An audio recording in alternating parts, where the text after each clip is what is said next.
Quand j'ai été licencié, mon mari l'a publié en ligne pour que tout le monde le voie.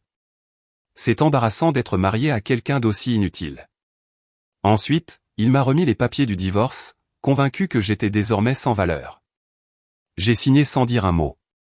Parfois, la meilleure vengeance est de laisser quelqu'un découvrir ce qu'il vient de jeter. J'ai parlé à un avocat vendredi, a dit Jasper, faisant glisser une enveloppe pliée sur notre table à manger. Ce sont les papiers du divorce. Je pense qu'il est préférable que nous y mettions fin proprement. C'était dimanche soir. J'étais au chômage depuis exactement 3 jours. Avant de continuer, si vous avez déjà été sous-estimé ou rejeté, cette histoire est pour vous. Veuillez envisager de vous abonner. C'est gratuit et cela nous aide à atteindre plus de personnes qui ont besoin d'entendre ceci. Maintenant, voyons comment cela se déroule. 3 jours depuis que ma carrière pharmaceutique de 12 ans s'était terminée dans une salle de conférence vitrée. 3 jours depuis qu'il avait posté sur Instagram me traitant d'inutile et d'embarrassante. 3 jours depuis qu'il était parti en disant qu'il devait déterminer s'il avait épousé quelqu'un qui allait réellement de l'avant. Maintenant, il était de retour avec les papiers du divorce, assis en face de moi, pas à côté de moi comme un partenaire, mais en face de moi comme un adversaire dans une négociation. « Tu es sérieux ?» ai-je dit.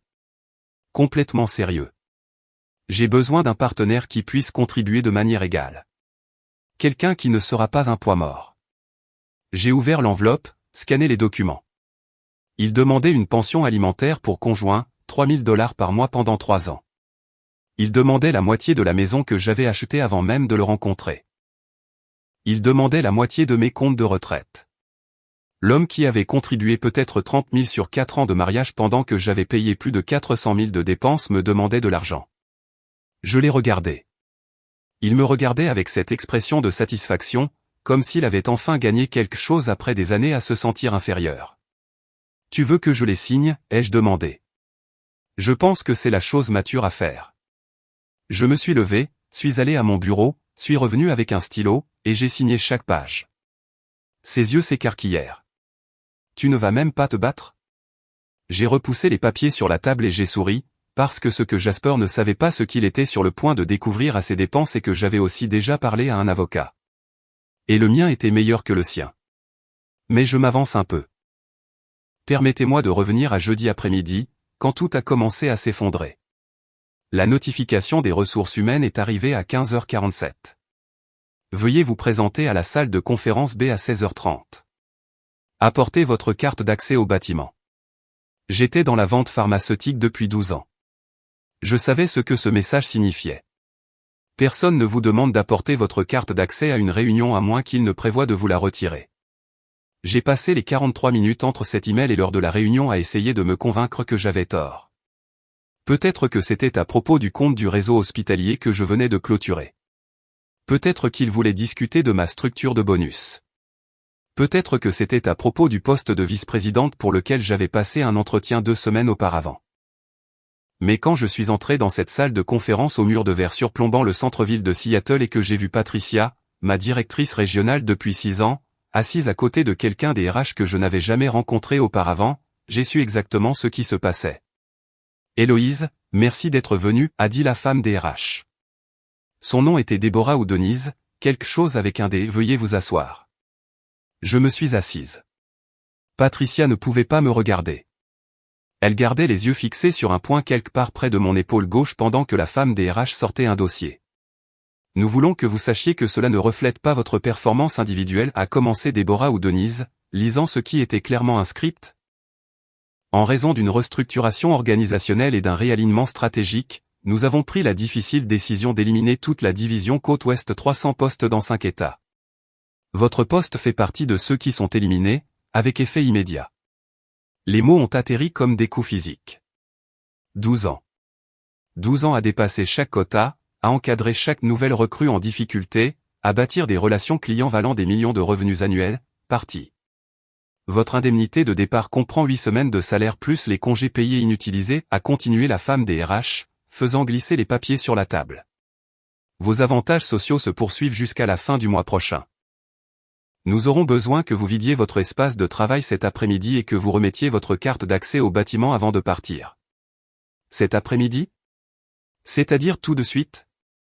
C'est-à-dire que vous avez moins d'1 heure pour emballer 12 ans de votre vie professionnelle pendant que tout le monde à cet étage regarde à travers ces murs de verre? Puis-je avoir un instant, ai-je demandé. Elles se sont toutes deux levées immédiatement, reconnaissantes d'avoir une excuse pour partir. La porte s'est refermée avec un léger clic, et j'étais seul dans cette salle de conférence en forme d'aquarium avec un paquet d'indemnités de départ et la conscience grandissante que tout le monde à son bureau à l'extérieur pouvait me voir assise ici. Mon téléphone était dans ma main avant que je ne décide consciemment de le saisir. J'ai envoyé un SMS à Jasper, licencié aujourd'hui. Rentre à la maison.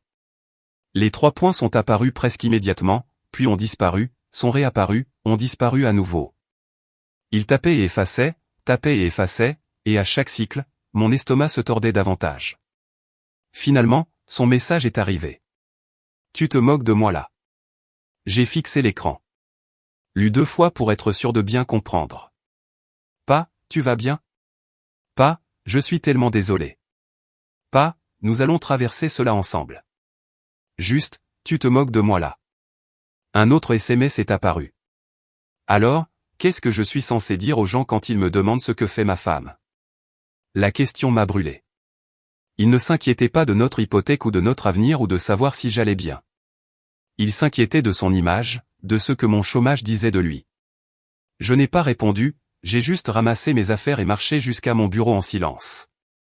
La boîte en carton était déjà là. Quelqu'un des installations avait dû la porter pendant que j'étais en réunion. J'ai emballé méthodiquement, tasse à café, photos encadrées de notre lune de miel, plante de bureau, certificat, les objets personnels qui font de votre espace de travail le vôtre. 20 minutes plus tard, j'étais dans le parking, assise dans ma voiture avec cette boîte sur le siège passager, essayant de digérer ce qui venait de se passer. C'est à ce moment-là que mon téléphone a vibré à nouveau. Vanessa, tout va bien? L'histoire Instagram de Jasper est trop. Mes mains tremblaient lorsque j'ai ouvert Instagram. Il était là, posant pensivement près de la fenêtre de notre salon dans une lumière dorée parfaite. La légende a brouillé ma vision. Que faites-vous lorsque la personne que vous avez épousée s'avère être complètement inutile? C'est embarrassant d'être marié à quelqu'un qui ne peut même pas garder un emploi de base. Je remets tout en question en ce moment. Il l'avait posté il y a 40 minutes, alors que j'étais encore dans cette salle de conférence, alors que j'étais en train d'emballer mon bureau. Pendant que je digérais la fin de mes 12 ans de carrière, il était déjà en train de dire à Internet que j'étais sans valeur. Le post avait des dizaines de likes, des commentaires de Connor, Madison et Trevor, tous ses amis qu'il avait regardé me démolir lentement au cours de la dernière année, le soutenant, lui disant qu'il méritait mieux, l'encourageant à connaître sa valeur. J'ai fait une capture d'écran, l'ai enregistré dans un dossier sur mon téléphone que j'ai intitulé Preuve parce qu'une partie de mon cerveau avait déjà 3 coups d'avance, calculant déjà. Puis j'ai conduit jusqu'à la maison à travers les embouteillages de l'heure de pointe, après la Space Needle, vers la maison artisanale de Queen Anne que j'avais achetée 3 ans avant même de rencontrer Jasper. La maison qui était la mienne, légalement, moralement, financièrement la mienne, bien qu'il en parlait comme s'il l'avait construite de ses propres mains. Quand je me suis garé dans l'allée, je pouvais le voir à travers la fenêtre de la cuisine, ordinateur portable ouvert, probablement en train de faire défiler les commentaires sur son post Instagram, se prélassant probablement dans la validation de gens lui disant qu'il avait raison de remettre en question notre mariage. J'ai pris ma boîte et je suis entré. Il a levé les yeux quand je l'ai posé sur l'îlot de la cuisine.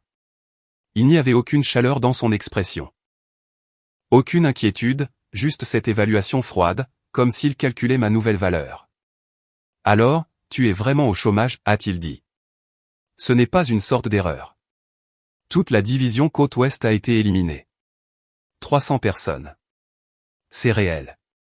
Il a fermé son ordinateur portable lentement, délibérément. Nous devons parler de ce que cela signifie pour nous financièrement. J'ai réellement ri. Un son aigu et amer. Tu as gagné 11 000 $ l'année dernière, Jasper. Au total. J'ai supporté toutes les dépenses importantes depuis que nous avons emménagé ensemble. L'hypothèque, les impôts fonciers, l'assurance, les services publics, l'épicerie, tout. Alors, quand tu dis financièrement, de quoi t'inquiètes-tu exactement? Son visage est devenu rouge. Ce n'est pas le propos. Alors quel est le propos? Le propos, c'est que tu n'as même pas pu garder ton emploi. Qu'est-ce que cela dit de toi? De ta valeur? Les mots sont restés suspendus dans l'air entre nous. Il croyait réellement cela. Croyait que la restructuration d'entreprise était d'une manière ou d'une autre la preuve de mon insuffisance, que se faire licencier faisait de moi un échec. Il s'est levé, a attrapé sa veste. J'ai besoin de digérer cela, de déterminer si j'ai épousé quelqu'un qui va réellement de l'avant ou juste quelqu'un qui n'a pas réussi dans le monde réel. Puis il est sorti, il est juste parti, est monté dans sa voiture et s'est éloigné comme si je l'avais personnellement offensé en perdant mon emploi. Je suis resté debout dans notre cuisine, ma cuisine, dans ma maison, fixant cette boîte en carton. Et j'ai pensé à son SMS. Qu'est-ce que je suis censé dire aux gens quand ils demandent ce que fait ma femme? C'est là que quelque chose a basculé. Une compréhension fondamentale s'est mise en place. Ce mariage était déjà terminé. J'avais juste besoin de l'officialiser. J'ai ouvert mon ordinateur portable et j'ai commencé à examiner notre situation financière avec une clarté totale. La maison, la mienne, achetée 3 ans avant notre mariage. Les comptes de placement, les fonds de retraite, l'épargne, tous des biens propres. Washington était un état de propriété communautaire, mais les biens propres acquis avant le mariage restaient des biens propres. Puis j'ai appelé Lorraine, mon avocate d'affaires, j'ai laissé un message demandant le meilleur avocat en divorce à Seattle. Elle a rappelé dans les 20 minutes. Rachel Thornton. Elle est chère, elle est impitoyable, et elle protégera absolument tout ce qui est à vous. J'ai appelé Rachel immédiatement. Je lui ai tout raconté. Le licenciement, le post Instagram, le SMS de Jasper, ses commentaires sur ma valeur, les comptes séparés, la maison à mon seul nom, l'énorme disparité de revenus. Combien a-t-il contribué financièrement pendant votre mariage, a demandé Rachel. Peut-être 30 000 $ au total sur 4 ans. Et vous? Plus de 400 000 $. Il y a eu une pause. Puis la voix de Rachel est revenue avec une satisfaction à peine contenue. Il n'a aucune affaire. Je vais préparer les documents ce week-end. À quelle vitesse voulez-vous avancer? Vite. C'était vendredi après-midi. J'ai passé le week-end chez Vanessa, évitant Jasper, le laissant penser que j'étais en train de m'effondrer. Et maintenant nous étions dimanche soir, et il m'avait devancé d'exactement 2 jours. Mais en signant ses papiers de divorce d'une main ferme et en regardant son expression passer de la satisfaction à la confusion, je savais quelque chose qu'il ignorait. Les miens étaient meilleurs. Mon avocate était meilleure. Mon dossier était étanche, et au moment où il s'en rendrait compte, il serait déjà trop tard. J'ai commencé à faire une valise dès qu'il est parti avec ses papiers de divorce signés. Jasper se tenait dans l'embrasure de la chambre, me regardant plier des vêtements avec une expression que je ne pouvais pas tout à fait lire. Confusion mélangée à quelque chose qui ressemblait presque à de la panique. Tu vas vraiment juste partir? Juste comme ça. Je n'ai pas levé les yeux du tiroir où je rassemblais les essentiels. Tu viens de me remettre des papiers de divorce. À quoi t'attendais-tu exactement? Je m'attendais. Je ne sais pas à une sorte de réaction. À une bagarre. Tu as eu ta réaction. J'ai signé. Je me suis dirigé vers le placard, sortant mes bonnes blouses de travail. C'est ce que tu voulais. Et la maison? Là, je l'ai regardée. Qu'en est-il? Nous devons discuter de la division des actifs, de l'équité, où ton avocat peut en discuter avec le mien. J'ai plié un pull en cachemire avec soin, les placer dans la valise. Je suis sûr qu'ils auront une conversation très productive sur le droit de la propriété communautaire. Son visage est devenu pâle. Tu as un avocat? Pensais-tu que je n'en aurais pas? Je pouvais le voir digérer cela, essayant de recalculer toute stratégie qu'il avait établie avec son avocat au rabais. Il avait supposé que je serais dévasté, désespéré, prêt à accepter toutes les conditions qu'il offrirait juste pour mettre fin à la douleur. Au lieu de cela, j'étais en train de faire ma valise comme si j'allais en voyage d'affaires. Où vas-tu? A-t-il demandé. Ce n'est plus ton affaire. J'ai appelé Vanessa depuis l'aller. Puis-je rester chez toi quelques jours? Bien sûr. Que s'est-il passé? Jasper m'a remis les papiers du divorce. Je t'expliquerai quand j'arriverai. Vanessa vivait dans un appartement de 2 chambres à Capitol Hill, et elle m'a accueilli à la porte avec du vin déjà versé. Nous nous sommes assises sur son canapé et je lui ai tout raconté. Non seulement à propos des papiers du divorce, mais à propos de jeudi après-midi dans cette salle de conférence vitrée, à propos des SMS de Jasper, à propos du post Instagram qui avait déclenché toute cette cascade. Attends, a dit Vanessa, posant son verre de vin. Il a posté ça alors que tu étais encore en train de digérer ton licenciement. 40 minutes après que je lui ai envoyé un SMS. Il n'a même pas attendu de me parler d'abord. Elle a sorti son téléphone, a trouvé son Instagram. Le post était toujours en ligne, maintenant avec plus d'une centaine de likes et des dizaines de commentaires. Elle les a fait défiler, son expression s'assombrissant à chaque balayage. Ces gens sont des ordures, a-t-elle murmuré. Connor commente comme s'il avait le droit de juger qui que ce soit. Madison dit tu connais ta valeur. Elle n'a jamais travaillé de sa vie. Ses parents paient pour tout. Fais une capture d'écran, ai-je dit, de tout. Vanessa m'a regardé. Pourquoi? Parce que je suis en train de bâtir un dossier. J'ai passé cette soirée sur le canapé de Vanessa avec mon ordinateur portable ouvert, parcourant l'Instagram de Jasper avec un regard neuf. C'était comme voir un récit complètement différent de celui que j'avais vécu. Il y avait des posts d'il y a 8 mois, des photos soigneusement mises en scène de notre salon avec des légendes sur la création d'espaces authentiques, même si j'avais choisi et payé chaque meuble. Des posts d'il y a 6 mois montrant sa routine matinale avec des petits déjeuners élaborés. Je ne l'avais jamais vu faire de café dans des tasses artisanales, la lumière naturelle traversant les fenêtres. Tous légendés avec des citations sur la vie intentionnelle et la pratique créative. Il y a 3 mois, il avait posté une photo de lui devant son ordinateur portable avec la légende « Travailler sur quelque chose de réel pendant que le monde court après la validation d'entreprise ». Il y a une différence entre avoir un emploi et avoir un but. Je me souvenais de ce jour. J'étais à Portland, concluant un compte hospitalier majeur qui allait me rapporter une commission de 40 000 $. Il était à la maison, arrangeant des accessoires pour des photos Instagram. Le schéma était partout une fois que j'ai commencé à regarder. Des pics subtils sur la vie d'entreprise et vendre son âme pour un chèque de paie et les gens qui mesurent leur valeur en dollars. Il construisait ce récit depuis des mois, le créatif éclairé marié à la vendue de l'entreprise. Et j'étais trop occupé à gagner de l'argent pour le remarquer.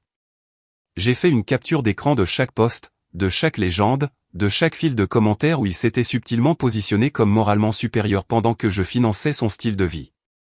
Puis j'ai ouvert nos relevés bancaires. Le compte courant joint montrait mes dépôts mensuels, 4 000 comme une horloge, couvrant l'hypothèque, les impôts fonciers, l'assurance, les services publics, tout. Ces contributions étaient sporadiques, 200 par-ci, 3 cents par-là, occasionnellement 500 lorsqu'il décrochait un petit projet en freelance. J'ai sorti nos déclarations de revenus des 4 dernières années. Les chiffres étaient encore plus accablants que je ne m'en souvenais.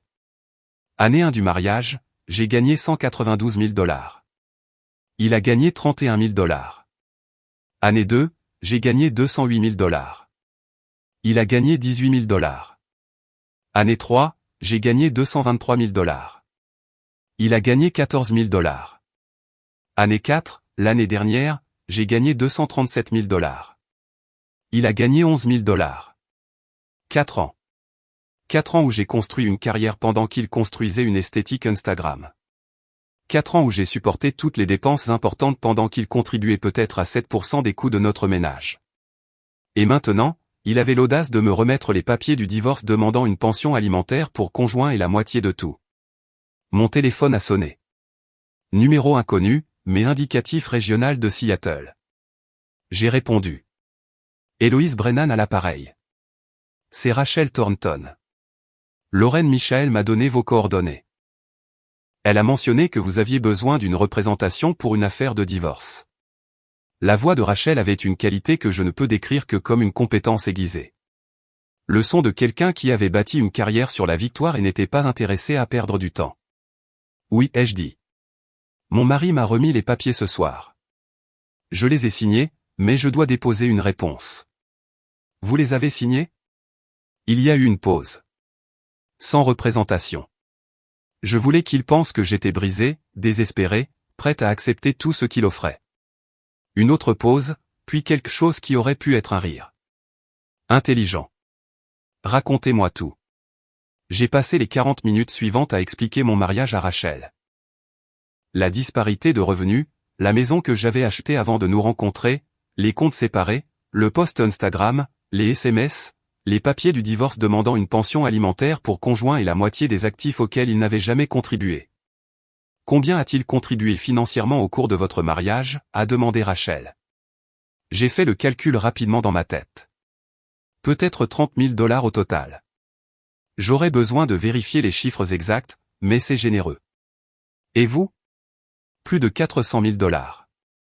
Les paiements hypothécaires à eux seuls sont de 3 200 $ par mois. Ensuite les impôts fonciers, l'assurance, les rénovations, les services publics, l'épicerie, tout. Envoyez-moi les documents. Relevé bancaire, déclaration de revenus, acte de propriété, tout ce que vous avez. Je vais préparer une contre-pétition. À quelle vitesse pouvons-nous avancer? Je peux rédiger les papiers d'ici lundi matin. Nous déposerons une réponse qui rendra ces demandes aussi ridicules qu'elles le sont. Washington est un État de propriété communautaire, mais les biens propres restent séparés. La maison est à vous. Vos comptes de retraite et votre épargne, s'ils sont financés avec de l'argent prémarital ou maintenus séparés, sont à vous. Le seul bien communautaire est ce qu'il y a dans vos comptes joints. Environ 12 000 $, ai-je dit.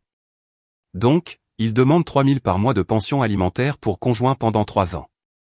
Cela fait plus de 100 000 au total, plus la moitié d'une maison qu'il n'a jamais payée, plus la moitié de vos comptes de retraite, en échange de 6 000 $ de propriété communautaire. C'est exact. La voix de Rachel a pris un ton de satisfaction à peine contenu. Ça va être amusant. Obtenez-moi ces documents ce soir, si possible. Je veux avancer vite. J'ai passé les 2 heures suivantes à tout transférer à Rachel.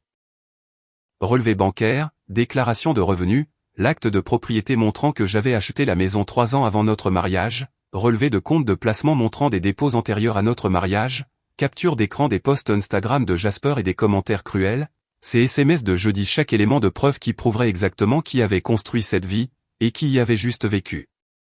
Vers minuit, Vanessa est sortie de sa chambre et m'a trouvé toujours sur le canapé avec mon ordinateur portable. Tu devrais essayer de dormir, a-t-elle dit doucement. Je vais le faire. J'ai juste besoin de finir ça. Elle s'est assise à côté de moi. Puis-je te demander quelque chose? Bien sûr. Tu vas bien?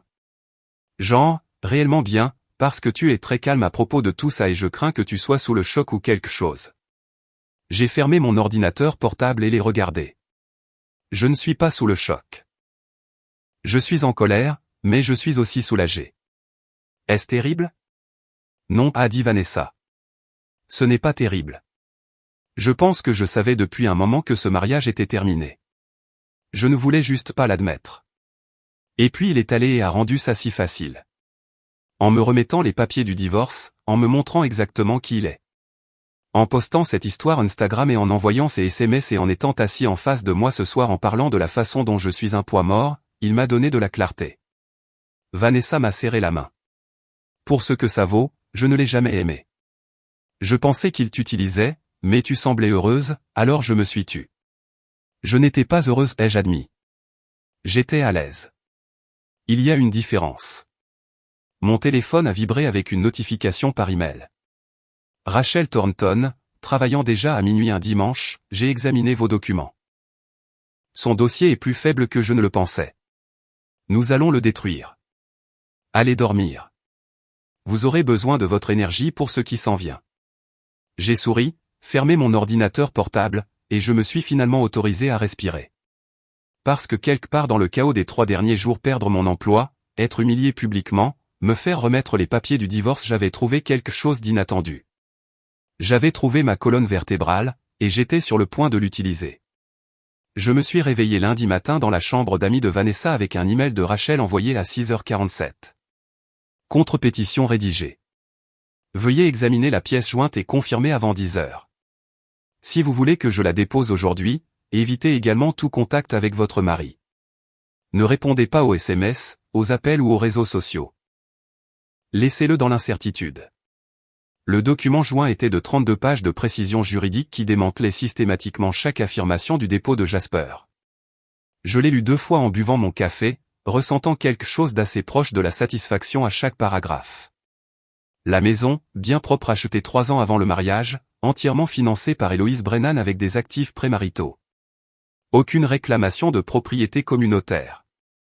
Compte de retraite et de placement, bien propre financé avec des gains prémaritaux et maintenus dans des comptes séparés tout au long du mariage. Aucune réclamation de propriété communautaire. Pension alimentaire pour conjoint, refusée. Durée du mariage de 4 ans avec une disparité de revenus significative tout au long. Le demandeur a contribué à environ 7% des dépenses du ménage tandis que la défenderesse a contribué à 93%. Aucune base pour une pension alimentaire. Propriété communautaire, compte courant joint contenant environ 12 000 $ à diviser également. J'ai envoyé mon approbation à Rachel à 8h15. À midi, son assistante l'avait déposé auprès du tribunal. Il sera notifié d'ici la fin de la journée demain, a texté Rachel. Silence radio jusque-là. Laissez-le se demander ce que vous faites. Mardi matin, j'avais d'autres choses en tête. Mon téléphone a sonné à 9h23 avec un numéro auquel je m'attendais à moitié, que je redoutais à moitié depuis 2 semaines. Je suis sorti sur le balcon de Vanessa pour prendre l'appel. Héloïse Brennan à l'appareil. C'est Richard Kaufman de Western Bioarm. Nous nous sommes rencontrés il y a 2 semaines au sujet du poste de vice-présidente des opérations de la côte ouest. Mon cœur battait si fort que je pouvais l'entendre dans mes oreilles. Oui, je me souviens. Content de vous entendre, Richard. Je vais aller droit au but. Nous aimerions vous offrir le poste. Base de 185 000 $, bonus de performance qui s'élève généralement à 60 000 à 80 000 supplémentaires par an. Ensemble complet d'avantages sociaux, options d'achat d'actions. Date de début dans 3 semaines, si cela convient à votre calendrier. J'ai dû m'asseoir. C'est. Oui, cela fonctionne parfaitement. Excellent. Je sais que votre ancienne entreprise a éliminé votre division la semaine dernière. Je veux que vous sachiez que cela faisait partie de notre diligence raisonnable et franchement, cela témoigne de leur mauvaise gestion financière, pas de votre performance. Votre bilan est exceptionnel. Nous serions chanceux de vous avoir. Nous avons passé 15 minutes supplémentaires à discuter de la logistique, date de début, aide à la réinstallation, même si je restais à Seattle, structure de l'équipe, relations hiérarchiques. Quand nous avons raccroché, je suis resté assise là sur le balcon de Vanessa, regardant le trafic à travers Capitol Hill et essayant de digérer ce qui venait de se passer. Tout ce que Jasper avait dit sur le fait que j'étais inutile, que je ne pouvais pas garder un emploi, que j'étais un poids mort, tout cela s'était révélé faux en un seul appel téléphonique, et il n'en avait aucune idée. J'ai appelé Rachel immédiatement. Le poste de vice-présidente est passé. Je commence dans 3 semaines. Il y a eu une pause. Puis la voix de Rachel est revenue avec une satisfaction indubitable. Timing parfait. Étant donné que cette offre est arrivée après que vous ayez été notifié des papiers du divorce, elle est complètement séparée des actifs matrimoniaux. Vos futurs revenus ne le regardent pas. Ne lui dites pas. Ne publiez rien à ce sujet.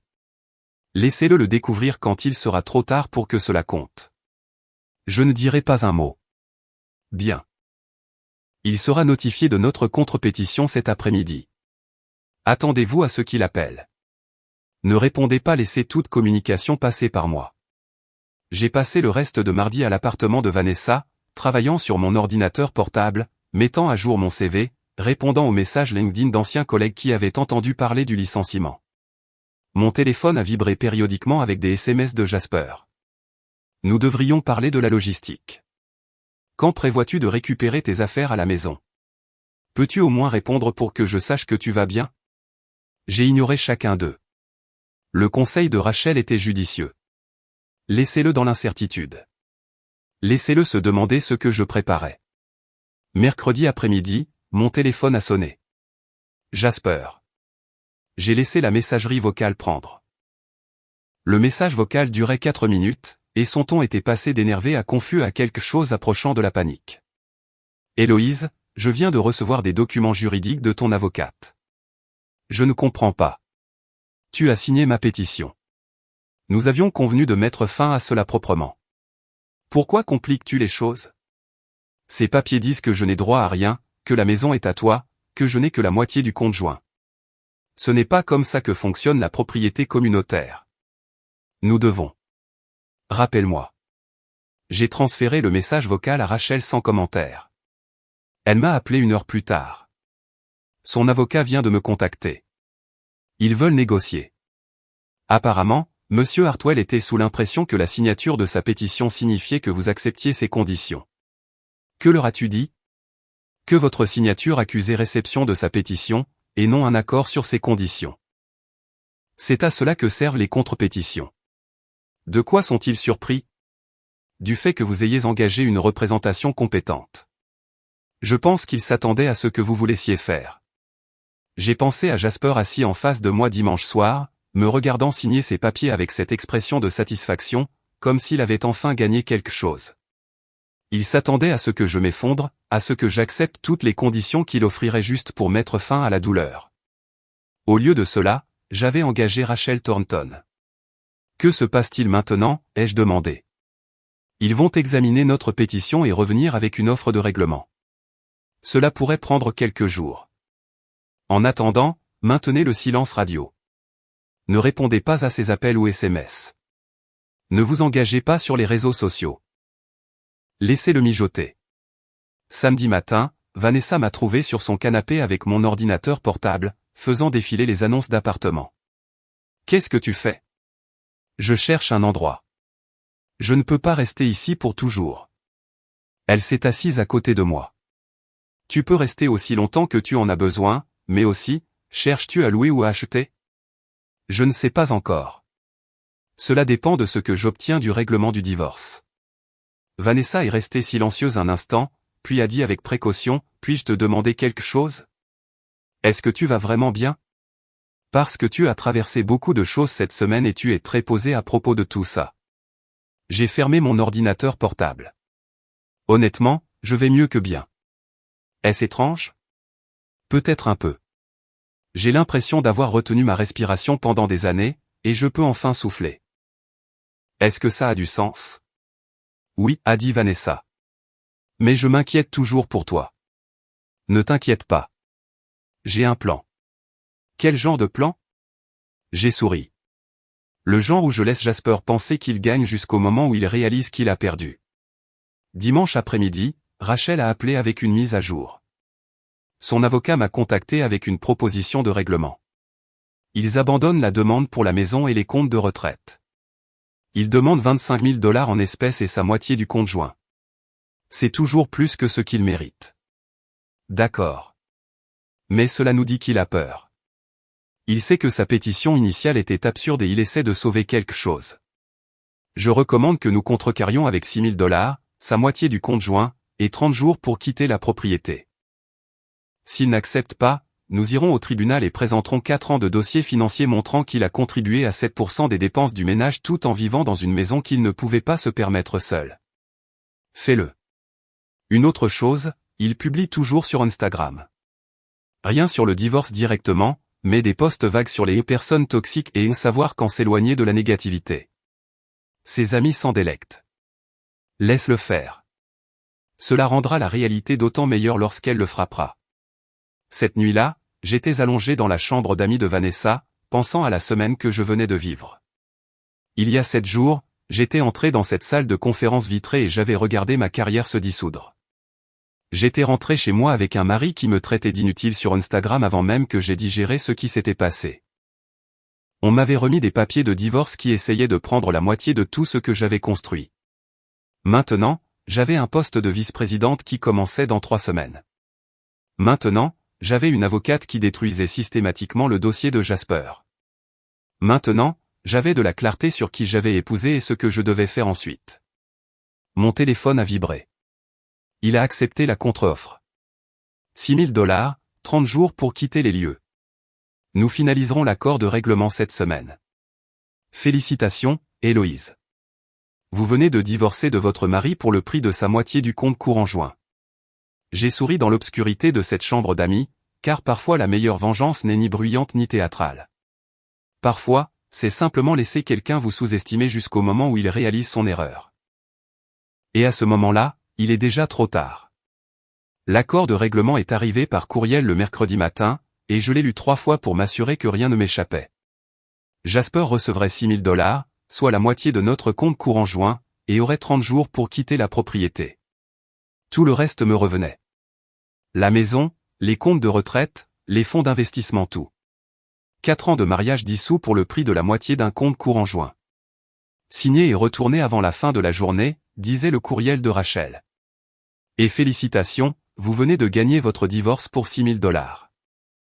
Je l'ai signé dans le salon de Vanessa, ma tasse de café du matin encore chaude à la main.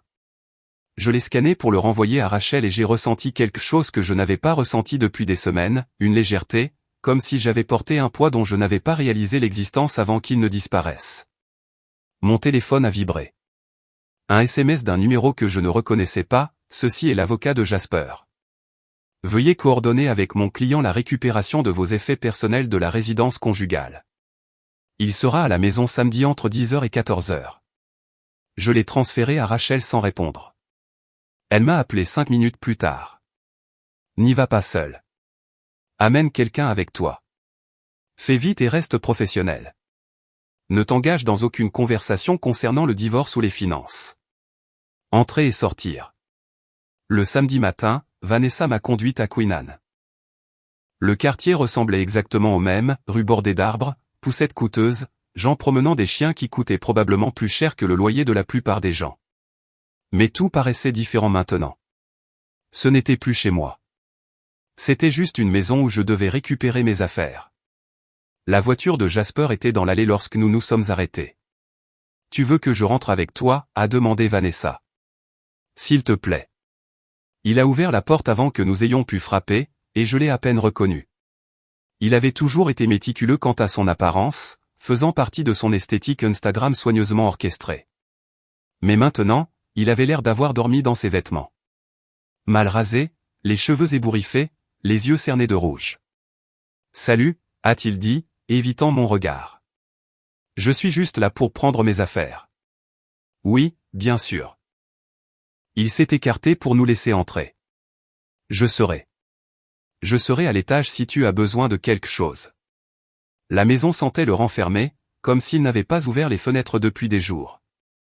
La vaisselle était empilée dans l'évier. Le courrier était éparpillé sur l'îlot de cuisine. L'esthétique soigneusement orchestrée qu'il avait maintenue pour Instagram s'était complètement effondrée. J'ai traversé les pièces méthodiquement avec Vanessa, emballant dans des boîtes les objets qui étaient indéniablement les miens, des livres d'avant le mariage, des œuvres d'art que j'avais achetées, des vêtements de mon placard, les bons couteaux de cuisine que j'avais achetés, la porcelaine de ma grand-mère qui était entreposée. Jasper est descendu pendant que nous chargions la deuxième tournée de boîtes dans le VUS de Vanessa. « Héloïse, on peut parler une minute ?» J'ai regardé Vanessa. Elle a hoché la tête et est retournée à l'intérieur chercher une autre boîte. « Je ne pense pas que ce soit une bonne idée, » ai-je dit. « Juste une minute, s'il te plaît. » Il y avait quelque chose dans sa voix qui m'a fait m'arrêter. Pas l'arrogance d'il y a 2 semaines, pas la froide évaluation. Juste de l'épuisement. 1 minute. Il a passé sa main dans ses cheveux ébouriffés. Je ne pensais pas que tu allais vraiment partir. Tu m'as signifié les papiers du divorce. Je pensais. Je ne sais pas ce que je pensais. Que tu te battrais pour nous. Que tu essaierais de me convaincre de rester. Je l'ai fixé. Tu as posté sur Instagram que j'étais inutile et embarrassante. Tu m'as envoyé un SMS me demandant ce que tu étais censé dire aux gens à propos de ta femme au chômage. Tu t'es assis en face de moi et tu m'as traité de fardeau. Pourquoi exactement étais-je censé me battre? J'étais en colère. J'avais peur pour l'argent, pour l'avenir. Tu avais peur pour l'argent, ai-je répété. Toi, qui as contribué peut-être $30 000 en 4 ans pendant que je payais pour tout. Tu avais peur pour l'argent. Son visage a rougi. Je sais que je n'ai pas contribué autant financièrement. 7%, Jasper. Tu as contribué à 7% de nos dépenses ménagères, et ensuite tu as essayé de prendre la moitié de tout ce que j'ai bâti. Mon avocat a dit que j'y avais droit. Ton avocat s'est trompé et il était cher, je suppose. Combien t'a coûté ce divorce? Il n'a pas répondu, ce qui était une réponse suffisante. Je dois finir de faire mes cartons, ai-je dit. Où vas-tu vivre? Ce n'est pas ton problème, Héloïse. C'est fini entre nous, Jasper. Signe l'accord de règlement si tu ne l'as pas encore fait. Prends tes $6 000 et va de l'avant avec ta vie. $6 000 ne couvrent même pas le premier et le dernier mois de loyer dans un endroit décent. Je l'ai regardé. Vraiment? Je l'ai regardé et je n'ai rien ressenti. Ni colère, ni satisfaction, ni même pitié. Juste rien. Alors je suppose que tu aurais dû y penser avant de poster sur Instagram que j'étais inutile. Je suis rentré à l'intérieur avant qu'il ne puisse répondre. Vanessa et moi avons fini de faire les cartons en silence. Lorsque nous avons chargé la dernière boîte dans son VUS, j'ai fait un dernier tour de la maison.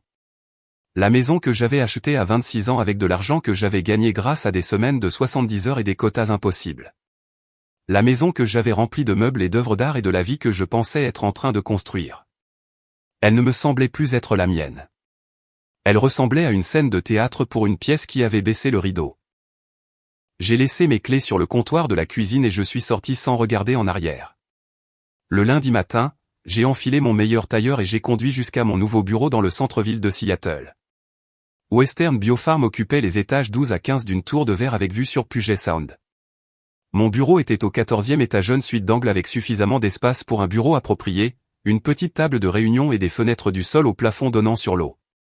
Richard Kaufman m'a accueilli dans le hall à 8h30 précise. « Héloïse, bienvenue. » Il m'a serré fermement la main. « Prête pour la visite éclair ? » « Absolument. » Il m'a présenté à ce qui ressemblait à 50 personnes en l'espace d'une heure, mes subordonnés directs, 3 directeurs régionaux couvrant la Californie, l'Oregon, Washington, l'Arizona et le Nevada, l'équipe financière, le directeur du marketing, le chef des opérations. Les noms et les visages se sont brouillés, mais j'ai souri, serré des mains et pris des notes mentales sur qui semblait engagé et qui semblait sceptique à propos de la nouvelle vice-présidente.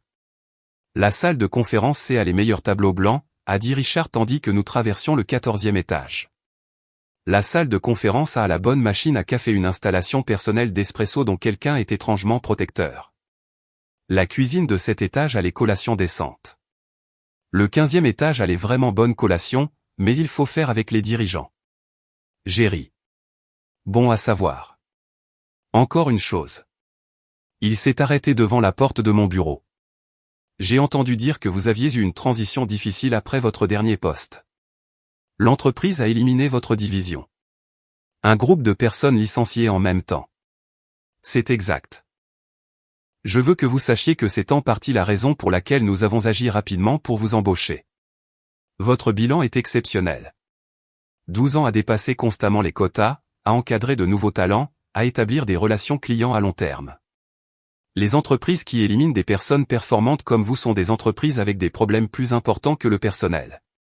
Leur perte est notre gain. Quelque chose s'est détendu dans ma poitrine. Merci. Ça compte beaucoup. Eh bien, vous êtes là maintenant. Il a souri. Faisons du bon travail. Ma première semaine a été un tourbillon de réunions, de sessions de stratégie et de nuits tardives à examiner les dossiers clients. L'équipe dont j'ai hérité était solide mais surchargée. 3 directeurs régionaux essayant de couvrir trop de territoires avec trop peu de ressources.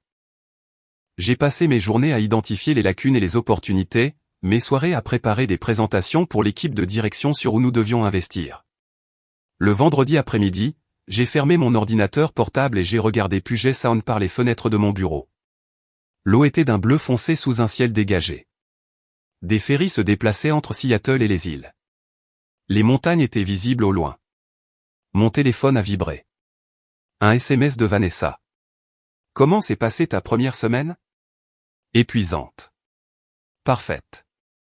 Exactement ce dont j'avais besoin. Dîner ce soir. Je veux tout entendre. 7 heures. Parfait. J'ai rassemblé mes affaires, ordinateur portable, dossier, la tasse à café sur laquelle était écrit « Vice-président, Western Opération », qui m'attendait sur mon bureau le lundi matinée. Je suis parti. Dans l'ascenseur, j'ai vu mon reflet dans les portes en acier poli.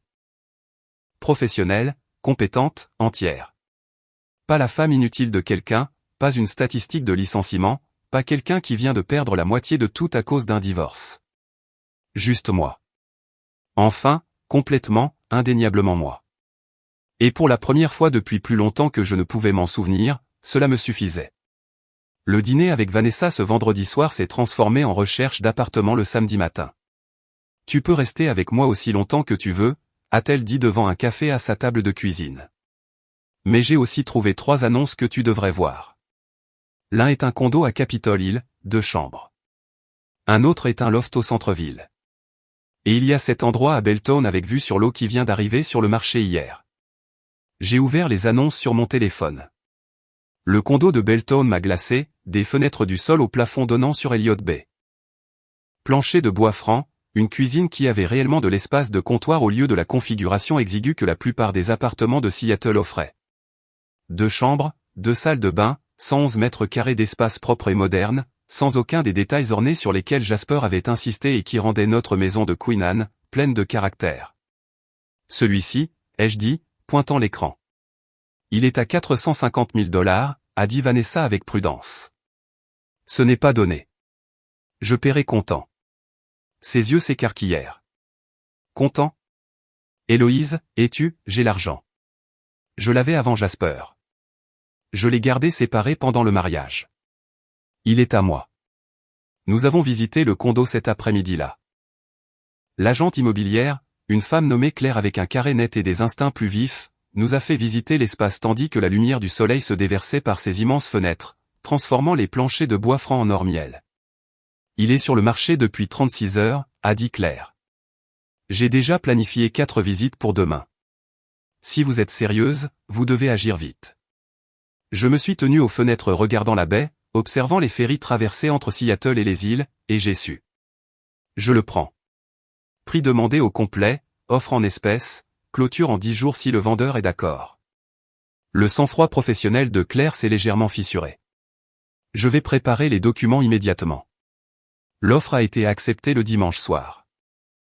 J'ai clôturé le vendredi suivant, exactement 10 jours après ma première semaine chez Western Biofarm, et j'ai passé le week-end à emménager avec l'aide de Vanessa, Cara et 2 autres amis de mes jours d'université qui étaient montés de Portland lorsqu'elles avaient appris le divorce.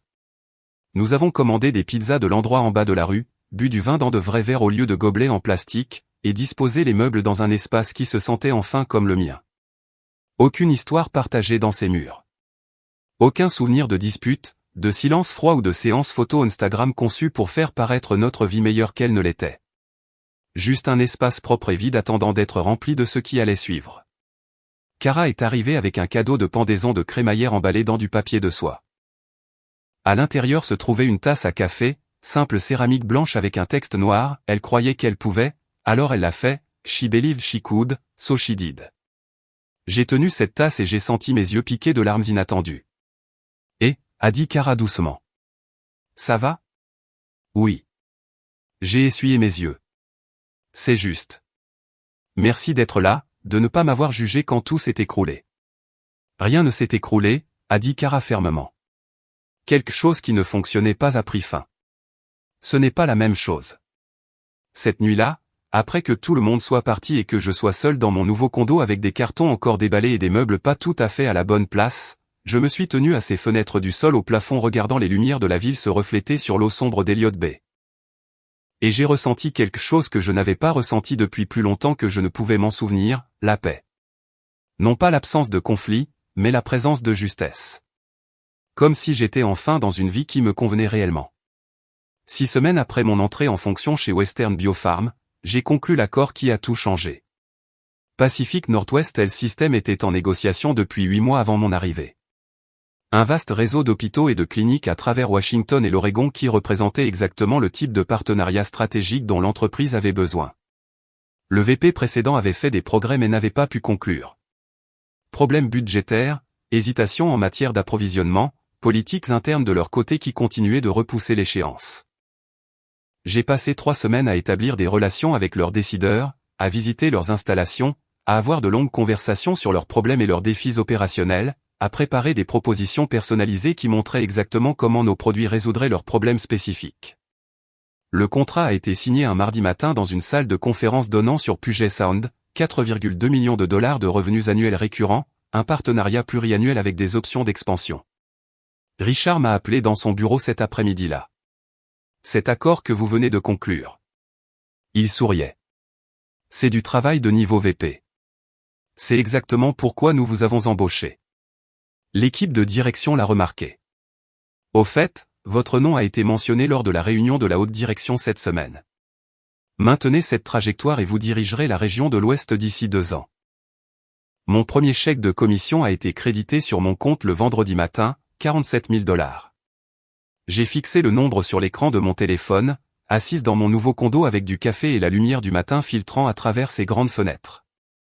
47 000 $. Plus que ce que Jasper avait gagné au cours des 4 dernières années combinées.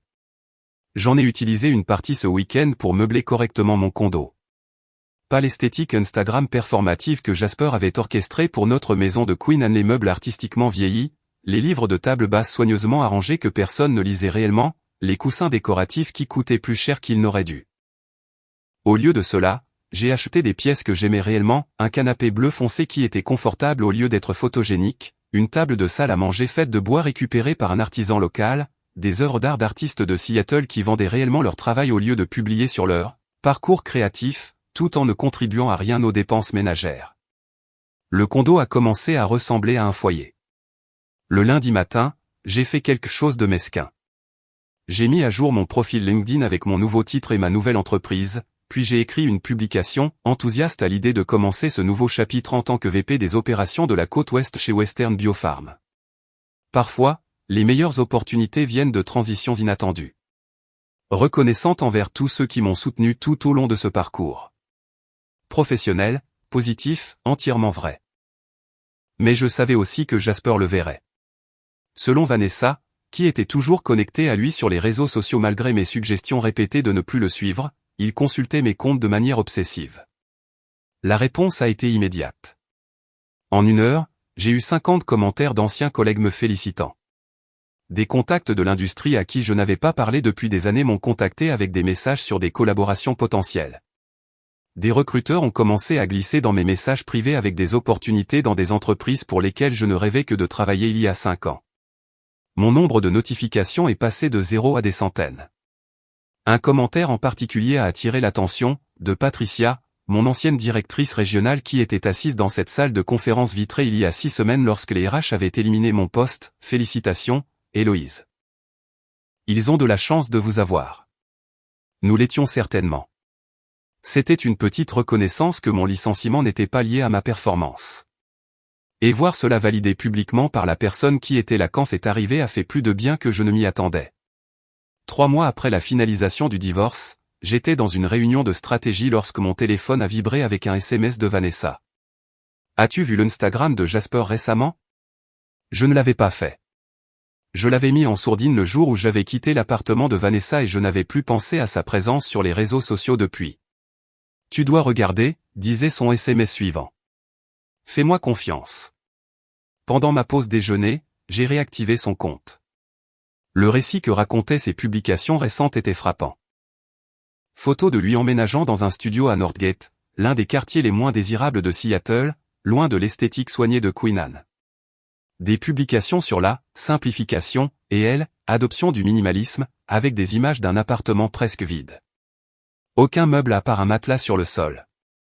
Aucune œuvre d'art sur les murs, aucune composition soignée de petits déjeuners ou de plans d'inspiration d'espace de travail, juste de l'espace vide et des excuses déguisées en philosophie.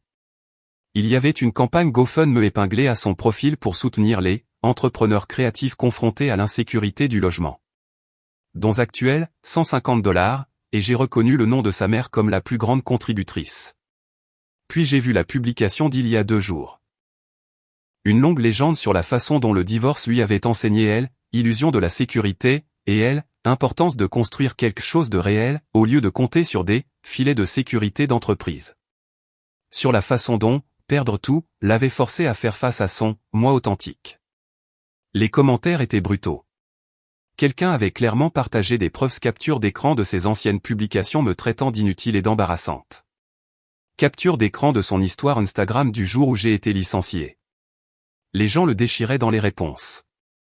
Un commentaire en particulier m'a fait éclater de rire dans mon bureau. Mon gars, tu as traité ta femme d'embarrassante pour avoir été licenciée alors que tu gagnais 11K $ par an et qu'elle payait littéralement pour tout. Les calculs ne correspondent pas, j'ai fermé Instagram, je l'ai bloqué à nouveau et je suis retourné au travail. Parce que c'est ça, construire quelque chose de réel. Vous n'avez pas le temps de regarder les fondations des autres s'effondrer. Vous êtes trop occupé à construire les vôtres. 4 mois après la finalisation du divorce, Richard m'a appelé dans son bureau un vendredi après-midi. J'ai une question pour vous, a-t-il dit, fermant la porte derrière moi. Toujours un signe que la conversation était importante. Comment vous sentez-vous à propos de San Francisco? J'ai été confuse pendant une seconde. Contexte. Il s'est penché en arrière dans sa chaise avec une expression que j'avais appris à reconnaître au cours des derniers mois. Le regard qu'il avait quand il était sur le point de proposer quelque chose d'important. Nous ouvrons un bureau régional. Le marché californien explose et nous avons besoin de quelqu'un pour le diriger. Augmentation de salaire significative, ensemble complet d'actions, aide à la réinstallation, autonomie totale pour construire l'équipe et la stratégie à partir de zéro. Il a fait une pause. Intéressé? Je n'ai pas hésité. Très intéressé. Au cours de l'heure suivante, Richard a exposé l'opportunité. Western Biofarm se développait agressivement en Californie. L'État représentait 30% de leur marché cible, mais seulement 15% des revenus actuels. Ils avaient besoin de quelqu'un pour établir une présence, établir des relations avec les principaux systèmes de santé et créer une équipe capable de soutenir une croissance à long terme. Le poste est vice-présidente principale des opérations régionales de l'Ouest, a dit Richard.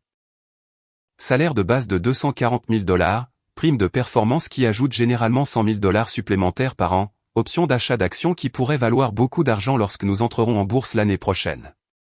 Vous auriez toute autorité pour embaucher votre équipe, définir la stratégie, construire ce bureau à partir de zéro. C'était exactement le genre d'opportunité qui définit une carrière que j'avais cherché à atteindre pendant 15 ans. Le genre de rôle qu'il aurait été impossible d'imaginer quand j'étais assise dans cette salle de conférence vitrée il y a 5 mois, voyant ma carrière précédente se dissoudre. Prenez le week-end pour y réfléchir, a dit Richard. Mais nous savions tous les deux que j'avais déjà décidé. J'ai accepté le poste le lundi matin et j'ai passé le reste de cette semaine à mettre la machine en marche. Première priorité, mes propriétés à Seattle. J'ai appelé Claire, l'agente immobilière qui m'avait aidé à acheter le condo du centre-ville. J'ai besoin de vendre 2 propriétés rapidement. À quelle vitesse? 30 jours si possible. Elle n'a pas bronché.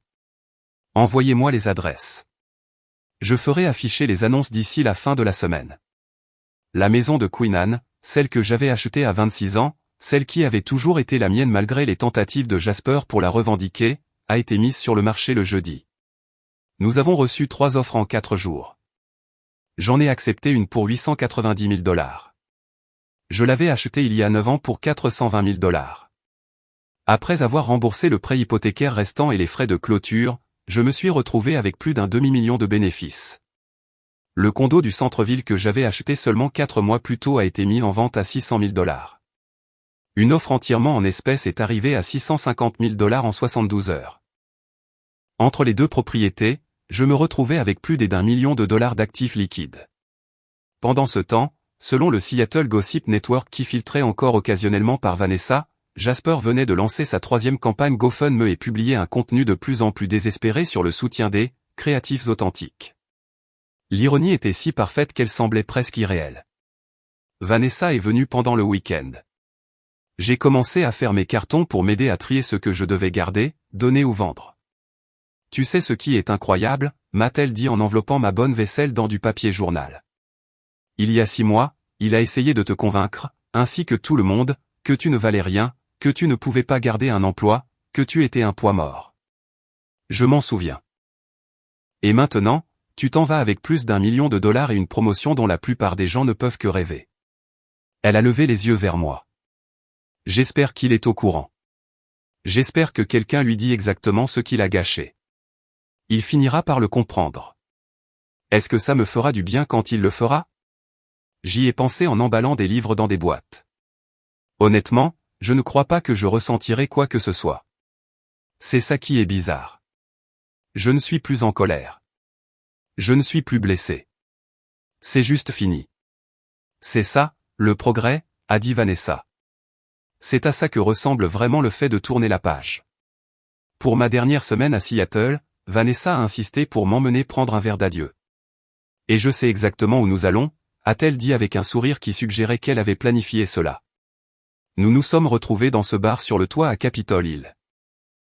Le même endroit où Jasper m'avait humilié lors de la fête de fiançailles de Connor, 18 mois plus tôt. Le même endroit où il était devenu progressivement saoul et aigri. Où il avait dénigré ma carrière tout en se vantant du succès de son ami. Où quelque chose de fondamental s'était brisé entre nous, même si je ne l'avais pas pleinement reconnu à l'époque. Nous nous sommes assises à une table près des fenêtres avec vue sur les lumières de la ville, et j'ai commandé un de ces cocktails à 22 $ sans même vérifier le prix. Tu sais ce qui est fou, a dit Vanessa, levant son verre. Il pensait vraiment que c'était toi qui avais besoin de lui. J'ai trinqué mon verre contre le sien. C'était le cas, jusqu'à l'instant où il a réalisé que non. Penses-tu qu'il ait compris maintenant qu'il a fait une erreur monumentale? Probablement, mais ça n'a plus d'importance.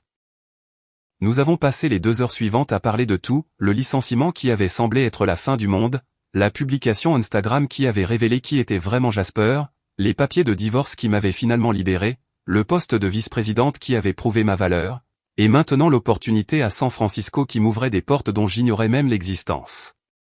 Que penses-tu qu'il fera quand il l'apprendra? A demandé Vanessa à propos de San Francisco, de la promotion, de tout. J'ai haussé les épaules. Je n'en ai aucune idée. Et honnêtement, je m'en fiche. C'est ça le côté magnifique. Son opinion sur moi n'a plus d'importance. Elle n'aurait jamais dû en avoir autant que je l'ai permis. Tu vas me manquer, a dit Vanessa, et ses yeux brillaient. San Francisco n'est qu'à 2 heures de vol. Tu peux venir me voir quand tu veux. Je sais, mais ce ne sera pas la même chose. Non, ai-je convenu. Ça ne le sera pas, parce que je ne serai plus cette personne. Celle qui avait besoin d'un endroit où rester pendant que sa vie s'écroulait. Je serai quelqu'un qui a construit quelque chose de nouveau. Nous avons fini nos verres et sommes sortis dans la nuit de Seattle. L'air était frais et les lumières de la ville se reflétaient sur les nuages bas. Tu vas être incroyable à San Francisco, a dit Vanessa près de sa voiture. Je l'espère. Je le sais. J'ai déménagé à San Francisco un samedi matin à la fin du printemps. Le trajet par l'I-5 a été long mais méditatif, des heures d'autoroute traversant les forêts vertes de l'Oregon et les collines dorées de la Californie, le paysage changeant alors que je laissais une vie derrière moi pour en conduire vers une autre. Mon nouveau loft était à Soma, un bâtiment industriel rénové avec des briques apparentes et des fenêtres du sol au plafond. 2 fois la taille de mon condo à Seattle, avec assez d'espace pour un vrai bureau à domicile, un salon qui pouvait accueillir des dîners, une chambre qui ressemblait à un sanctuaire plutôt qu'à un simple endroit pour dormir. J'ai passé le week-end à déballer et à arranger les meubles, à accrocher des œuvres d'art sur les murs de briques, à aménager mon bureau avec vue sur les gratte-ciel de la ville. Dimanche soir, je me suis tenu à ces immenses fenêtres, regardant le soleil se coucher sur la baie de San Francisco. L'eau est passée du bleu alors au violet tandis que la lumière s'estompait et que les lumières de la ville commençaient à s'allumer une par une. J'ai pensé à toutes les versions de moi-même que j'avais été au cours des dernières années. La jeune femme de 26 ans qui travaillait 70 heures par semaine pour s'offrir une maison avec vue, qui croyait que construire quelque chose de tangible était synonyme de succès. La femme de 30 ans qui avait épousé Jasper pensant qu'elle avait trouvé un partenaire, quelqu'un avec qui construire une vie, ne réalisant pas qu'elle finançait en réalité juste l'esthétique Instagram de quelqu'un d'autre. La femme de 33 ans qui s'était assise dans cette salle de conférence vitrée et avait vu sa carrière se dissoudre, qui était rentrée chez elle auprès d'un mari qui la traitait d'inutile avant même qu'elle n'ait pu assimiler ce qui s'était passé. Et maintenant, cette version, 34 ans, debout dans un loft à San Francisco qu'elle avait acheté avec de l'argent qu'elle avait gagné, sur le point de commencer un emploi à la tête d'un bureau régional entier, quittant un mariage qui avait essayé de définir sa valeur par les normes de quelqu'un d'autre. J'avais perdu un emploi et un mari la même semaine, et d'une manière ou d'une autre, de manière impossible, j'avais atterri ici. Mon téléphone a vibré. Un SMS de Richard. J'espère que le déménagement s'est bien passé. Au plaisir de te voir lundi matin. De grandes choses t'attendent. J'ai souri, posé mon téléphone et me suis tourné à nouveau vers la vue. De grandes choses m'attendent. Oui, j'étais prête. Lundi matin a commencé comme les autres, café à mon bureau, examen des projections trimestrielles pour le marché californien, préparation d'une réunion à 10 heures avec notre équipe de direction sur l'expansion en Californie du Sud. Puis une notification LinkedIn est apparue sur mon écran. Message de Connor Matthews. J'ai fixé le nom pendant un long moment avant de cliquer pour l'ouvrir. Salut Héloïse, je sais que c'est aléatoire, mais je voulais m'excuser pour ce que j'ai dit pendant ton divorce. Jasper a brossé un tableau très différent de ta situation, et je ne l'ai pas remis en question. J'ai vu ta récente promotion. Félicitations. Tu as clairement retombé sur tes pieds. Bref, désolé d'avoir été un con. Je l'ai lu 3 fois, ressentant une émotion différente à chaque fois. La surprise d'abord. Je n'avais pas pensé à Connor depuis des mois. Puis un éclair de colère, me rappelant ce bar sur le toit, sa fête de fiançailles, la façon dont il avait encouragé le récit de Jasper sur mes échecs. Puis quelque chose de plus proche de l'indifférence. Une partie de moi voulait répondre avec grâce, accepter les excuses, être la personne la plus mature, démontrer que j'avais tourné la page. Mais une plus grande partie de moi se souvenait d'être assise à cette table, écoutant Jasper dénigrer ma carrière pendant que Connor hochait la tête. Se souvenait des commentaires Instagram du compte de Connor soutenant la publication de Jasper sur à quel point j'étais embarrassante. Se souvenait à quelle vitesse tout leur cercle d'amis s'était retourné contre moi sans prendre la peine de me demander ma version de l'histoire. J'ai fermé le message sans répondre. Certaines ponts ne valent pas la peine d'être reconstruits. Certaines excuses arrivent trop tard pour changer quoi que ce soit d'important. Je suis allé à ma réunion de 10 heures et je n'ai plus pensé à Connor. 6 mois plus tard, presque un an après que le divorce ait été finalisé, mon assistante Sarah a frappé à la porte de mon bureau avec une expression confuse. Quelqu'un a envoyé une demande de réunion via le site web de l'entreprise, a-t-elle dit. Il veut discuter d'opportunités de partenariat, mais l'email semble personnel. Transmets-le-moi. La signature de l'email m'a coupé le souffle. Jasper Hartwell, fondateur et directeur créatif, Authentic Brand Collective. Je l'ai supprimé immédiatement sans lire le corps du texte. L'audace absolue de me contacter par mes canaux professionnels, de penser que je voudrais avoir quoi que ce soit à faire avec lui après tout, de croire qu'il pouvait simplement revenir dans ma vie en demandant des faveurs. Si quelque chose d'autre vient de cette adresse, supprime-le, ai-je dit à Sarah. Ne me le transmets pas, j'ai compris. 2 semaines plus tard, Sarah a mentionné qu'elle avait supprimé 2 autres emails du même expéditeur, puis un autre la semaine suivante. J'ai supposé que ce serait la fin. Mais le 4e email avait un objet suffisamment désespéré pour que Sarah se sente obligée de me le montrer, s'il te plaît, juste une conversation. Je suis désolée, a-t-elle dit. Je sais que tu m'as dit de les supprimer, mais celui-ci semblait, je ne sais pas, différent. Contre mon meilleur jugement, je l'ai ouvert. Héloïse, je sais que les choses se sont mal terminées entre nous, mais j'essaie de construire quelque chose de légitime ici. J'ai de vrais clients maintenant, de vrais revenus. J'ai juste besoin de quelques conseils stratégiques de quelqu'un qui comprend les partenariats d'entreprise. S'il te plaît, juste une conversation. Je ne te le demanderai pas si je n'étais pas désespéré. Je l'ai lu 2 fois, essayant d'assimiler la dissonance cognitive. L'homme qui m'avait traité d'inutile et d'embarrassante, qui m'avait signifié les papiers de divorce alors que j'étais encore en train d'assimiler un licenciement, qui m'avait humilié publiquement sur Instagram. Cet homme me suppliait maintenant de lui donner des conseils professionnels. « Qu'est-ce que tu veux que j'en fasse ?» a demandé Sarah. « Donne-moi 1 heure. » Je me suis assise avec l'email ouvert sur mon écran, examinant mes options. Je pouvais l'ignorer. C'était probablement le choix intelligent. Je pouvais répondre avec exactement ce que je pensais de lui, chaque pensée en colère que j'avais eue au cours des 18 derniers mois. Cela me satisferait sur le moment mais n'accomplirait rien. Ou je pouvais faire autre chose, quelque chose de professionnel et de définitif qui fermerait cette porte pour toujours. J'ai rédigé ma réponse soigneusement, la modifiant 3 fois avant d'être satisfaite. Monsieur Hartwell, merci de votre demande. Malheureusement, nos critères de partenariat exigent un chiffre d'affaires annuel minimum de $2 millions et une traction sur le marché vérifiée. Nous vous souhaitons le meilleur pour vos futures entreprises. Héloïse Brennan, vice-présidente senior des opérations régionales de l'Ouest. Formel, professionnel, dévastateur dans sa politesse. J'ai cliqué sur envoyer et j'ai ressenti un petit sentiment de satisfaction. Sa réponse est arrivée dans les 5 minutes. C'est tout ? Après tout, tu vas vraiment faire comme si nous n'avions pas été mariés ? J'ai fixé le message, et quelque chose en moi est passé de la satisfaction à quelque chose de plus froid. Je pourrais lui rappeler qu'il m'avait signifié des papiers de divorce, qu'il m'avait traité d'inutile sur Instagram, qu'il avait contribué à 7% de nos dépenses ménagères tout en vivant dans une maison que j'avais achetée et payée. Qu'il avait remis en question ma valeur et mon existence entière en tant que professionnel, et qu'il avait ensuite eu l'audace de me demander de l'aide au moment où ses propres entreprises commençaient à échouer. Je pourrais dire tout cela. Au lieu de cela, j'ai bloqué l'adresse email et supprimé l'intégralité du fil de discussion parce que la meilleure réponse à quelqu'un qui vous a traité comme si vous ne valiez rien n'est pas une explication détaillée de tout ce qu'il a fait de mal. C'est de refuser de lui accorder plus de votre temps. 3 mois plus tard, Vanessa a appelé pendant que j'examinais des contrats dans mon bureau à domicile. Je sais que tu as dit que tu ne voulais pas de nouvelles de Jasper, a-t-elle commencé. Alors pourquoi appelles-tu? Parce que celle-ci est trop bonne pour ne pas la partager. J'ai soupiré. Quoi? Il a lancé un Patreon pour son podcast, celui sur la déconstruction de la culture de la productivité capitaliste qui a 78 abonnés. Combien d'abonnés le Patreon a-t-il? 3.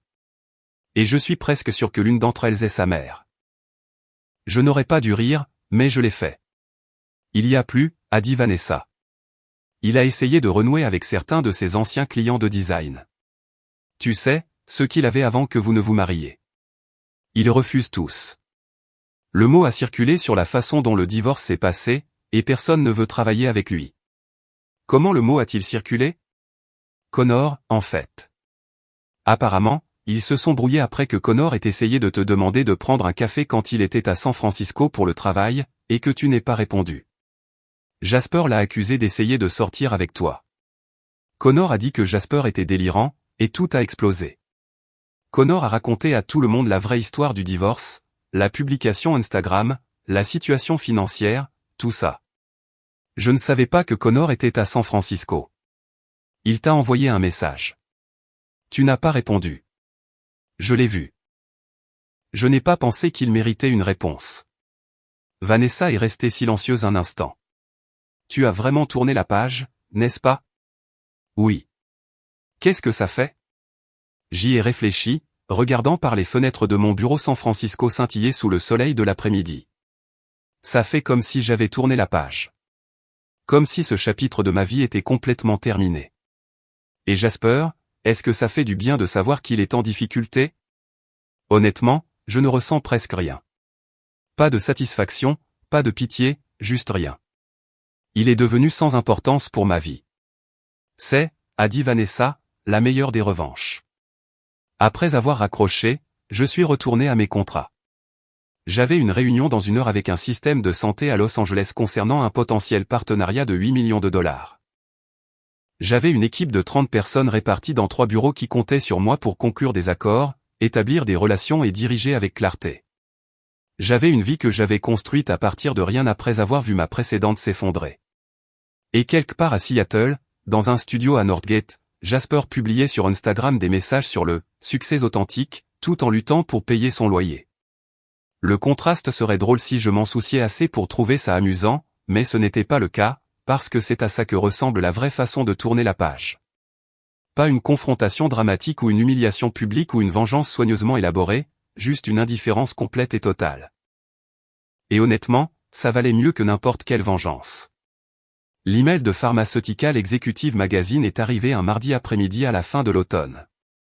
Mademoiselle Brennan, nous préparons un article sur les leaders émergents qui transforment les opérations régionales dans l'industrie pharmaceutique.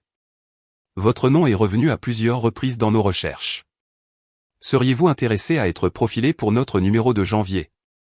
J'ai lu l'email 2 fois avant de répondre. Il y a 1 an et demi, j'étais assise dans une salle de conférence vitrée à regarder ma carrière se dissoudre. Maintenant, une publication majeure de l'industrie voulait faire mon portrait en tant que leader émergente. L'entrevue a eu lieu dans mon bureau à San Francisco un vendredi matin. La journaliste, une femme nommée Patricia, qui couvrait les ventes pharmaceutiques depuis 20 ans, a posé des questions réfléchies sur mon approche pour bâtir des équipes, ma stratégie pour pénétrer de nouveaux marchés, les comptes que j'avais conclus en Californie. J'ai remarqué un vide dans votre curriculum vitae, a-t-elle dit prudemment. Vous étiez dans votre précédente entreprise pendant 12 ans. Puis il y a une période de 3 semaines avant que vous ne commenciez ici. Pouvez-vous parler de cette transition? Je m'étais préparé à cette question. L'entreprise a éliminé toute la division de la côte ouest dans le cadre d'une restructuration plus large. 300 postes dans 5 États. Ce n'était pas basé sur la performance. La division que j'avais bâtie était en fait l'une de leurs plus fortes génératrices de revenus. Mais les décisions d'entreprise ne reflètent pas toujours la réalité opérationnelle. Comment avez-vous géré cela professionnellement? J'ai pris environ 2 semaines pour assimiler et élaborer une stratégie. Ensuite, j'ai accepté une offre que j'avais déjà envisagée. Parfois, les transitions inattendues créent des opportunités que vous n'auriez pas poursuivies autrement.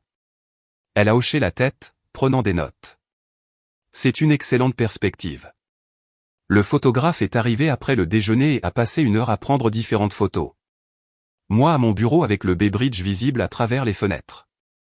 Moi dans notre salle de conférence examinant des projections. Moi debout près de ces fenêtres du sol au plafond regardant la baie de San Francisco.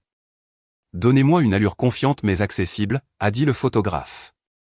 Vous êtes une leader, mais vous êtes aussi quelqu'un pour qui les gens veulent travailler.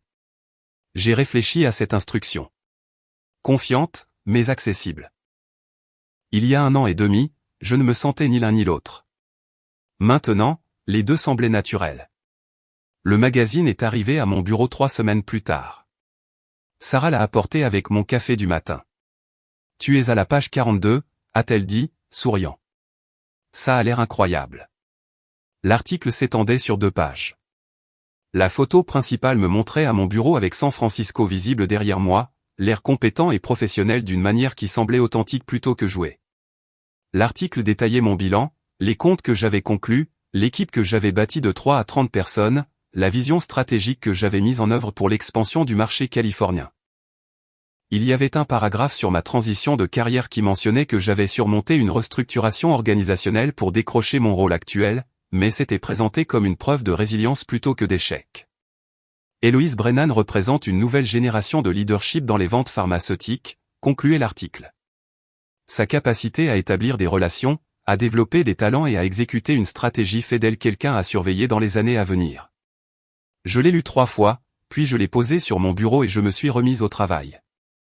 En fin de journée, mon LinkedIn avait explosé de notifications, d'anciens collègues me félicitant, des contacts de l'industrie à qui je n'avais pas parlé depuis des années me contactant. Un chasseur de tête d'une entreprise de soins de santé du Fortune 500 demandant si je serais intéressé à discuter de futures opportunités. J'ai répondu à quelques messages, décliné poliment le chasseur de tête, et encadré une copie du magazine pour l'accrocher dans mon bureau. Non pas parce que j'avais besoin de validation externe, mais parce que cela représentait quelque chose d'important. Je m'étais reconstruite selon mes propres termes, et les gens l'avaient remarqué. Ma mère a appelé ce samedi matin. Nous n'étions pas proches. Elle appartenait à une génération qui ne parlait pas ouvertement de ses émotions ou de ses problèmes personnels, mais sa voix au téléphone semblait plus chaleureuse que je ne l'avais entendue depuis des années. J'ai vu ton article de magazine au cabinet du docteur Patterson, a-t-elle dit. Je ne savais pas que tu avais été promu à nouveau. C'est arrivé assez vite. Je suis fier de toi. Les mots sont sortis de manière rigide, comme si elle n'avait pas l'habitude de les dire. Je sais que le divorce a été difficile. Je sais que perdre ton emploi a été difficile, mais tu n'as pas laissé ça te briser. Quelque chose dans ma poitrine s'est serré. Merci. Je n'ai jamais aimé Jasper, a-t-elle dit soudainement. J'aurais dû dire quelque chose, mais je ne voulais pas m'immiscer. Je pensais qu'il profitait de toi financièrement. La façon dont il ne semblait jamais travailler, mais avait toujours des opinions sur la façon dont tu devais vivre ta vie. Pourquoi n'as-tu rien dit? Parce que tu avais l'air heureuse. Ou du moins, tu avais l'air de penser que tu étais heureuse. Et qui étais-je pour te dire le contraire? Je me suis tenu à mes fenêtres regardant la baie de San Francisco, téléphone pressé contre mon oreille, et j'ai senti des larmes monter. J'aurais aimé que tu dises quelque chose, ai-je admis. Aurais-tu écouté? J'y ai réfléchi. Probablement pas, eh bien, tu es mieux maintenant. Tout le monde peut le voir. Après avoir raccroché, je me suis assise sur mon canapé avec mon café et j'ai pleuré. Pas des larmes de tristesse exactement, juste des larmes dues à la libération d'une tension dont je n'avais pas réalisé que j'étais porteuse. Ma mère n'était pas sujette aux révélations émotionnelles ou aux éloges. Alors, ces mots avaient un poids qu'une douzaine de messages de félicitations sur LinkedIn ne pouvaient égaler. Elle avait raison. J'étais mieux. Ce soir-là, j'ai rencontré des amis pour dîner dans un bar à vin à North Beach. Claire, qui dirigeait les opérations d'une start-up de biotechnologie, Marcus, qui faisait de la stratégie d'entreprise pour un réseau hospitalier, Jen, qui travaillait dans la vente de dispositifs médicaux. Nous nous étions rencontrés lors de divers événements de l'industrie au cours des 6 derniers mois et étions lentement devenus de véritables amis plutôt que de simples contacts professionnels. Puis-je te demander quelque chose de personnel, a dit Claire après que nous ayons commandé notre deuxième bouteille de vin. Bien sûr. Qu'est-ce qui s'est passé avec ton divorce? Tu as mentionné être divorcé, mais tu n'en as jamais parlé. J'avais été volontairement vague sur les détails avec les nouvelles personnes à San Francisco. Je ne voulais pas être défini par mon mariage raté ou paraître amer. Mais ce soir, avec le vin me réchauffant le sang et ces gens qui étaient devenus de vrais amis, j'ai eu envie d'être honnête. Alors je leur ai tout raconté. Le licenciement, la publication Instagram, les papiers de divorce signifiés 3 jours plus tard, le règlement qui lui avait laissé $6 000 pendant que je partais avec plus d'1 million d'actifs, la promotion VP, le déménagement à San Francisco, tout. Quand j'ai fini, Claire m'a juste regardé. C'est la chose la plus badass que j'ai jamais entendue. Marcus a levé son verre. Aux ex-maris qui nous rendent le service de montrer leur vraie couleur avant que nous ne perdions plus de temps. Nous avons tous trinqué, et j'ai réalisé quelque chose d'inattendu. J'étais reconnaissante. Pas reconnaissante que ça ait été douloureux. Pas reconnaissante pour l'humiliation ou la trahison ou les mois de manœuvre légale, mais reconnaissante que ça se soit produit quand ça s'est produit. D'une manière qui a rendu le chemin à suivre si clair. Parce que si Jasper avait été plus intelligent, plus subtil, moins cruel, je serais peut-être resté plus longtemps. Aurait pu me convaincre que les choses pouvaient s'améliorer, aurait pu perdre des années à essayer de réparer quelque chose qui était fondamentalement brisé. Au lieu de cela, il m'avait montré exactement qui il était en l'espace d'une publication Instagram, et j'avais agi en conséquence. Aujourd'hui, je suis assise dans mon bureau à San Francisco, examinant les projections pour l'expansion du prochain trimestre. Ironiquement, une partie de notre stratégie de croissance implique l'ouverture d'un bureau satellite à Seattle, ce qui signifie que je retournerai occasionnellement dans mon ancienne ville pour affaires. Je me demande brièvement si je croiserai Jasper dans un café ou lors d'un événement de réseautage ou simplement en marchant dans une rue où nous avions l'habitude de marcher ensemble. Je me demande ce que je dirais si c'était le cas. Et puis je réalise, rien. Je ne dirai absolument rien. Parce que la meilleure vengeance n'est pas une confrontation dramatique ou une humiliation publique ou même une satisfaction privée devant la chute de quelqu'un d'autre. La meilleure vengeance, c'est juste ceci, être assise dans un bureau d'angle que j'ai gagné, diriger une équipe que j'ai bâtie, conclure des accords qui comptent, vivre une vie qui est authentiquement la mienne. Jasper voulait que je m'effondre après le licenciement pour prouver son récit selon lequel j'étais inutile sans mon emploi d'entreprise. Au lieu de cela, j'ai été promu 2 fois. Il voulait prendre la moitié de tout ce que j'avais construit, pour encaisser des années de soutien à son parcours créatif. Au lieu de cela, il a obtenu $6 000 et 30 jours pour déménager. Il voulait que j'aie besoin de lui, que je revienne en rampant lorsque la réalité d'être seul s'installerait. Au lieu de cela, j'ai déménagé à San Francisco et j'ai construit quelque chose de mieux que tout ce que nous avions jamais eu ensemble. Parfois, la meilleure vengeance est simplement de s'éloigner avec sa dignité intacte et de construire quelque chose d'extraordinaire pendant qu'ils réalisent lentement exactement ce qu'ils ont gâché. Mon téléphone vibre. Sarah avec un rappel pour ma réunion de 15 heures avec un système de santé à Sacramento. Je ferme mon ordinateur portable, prends mes dossiers et me dirige vers la salle de conférence car j'ai du travail à faire. Et honnêtement, c'est plus que suffisant pour moi. Si cette histoire de victoire tranquille vous a fait ressentir chaque rebondissement, appuyez sur le bouton j'aime dès maintenant. Ma partie préférée a été quand Héloïse a signé ses papiers de divorce sans dire un mot, sachant exactement ce qui allait suivre. Quel a été votre moment préféré? Déposez-le dans les commentaires ci-dessous. Ne manquez pas d'autres histoires palpitantes comme celle-ci. Abonnez-vous et appuyez sur la cloche de notification pour ne jamais manquer une publication.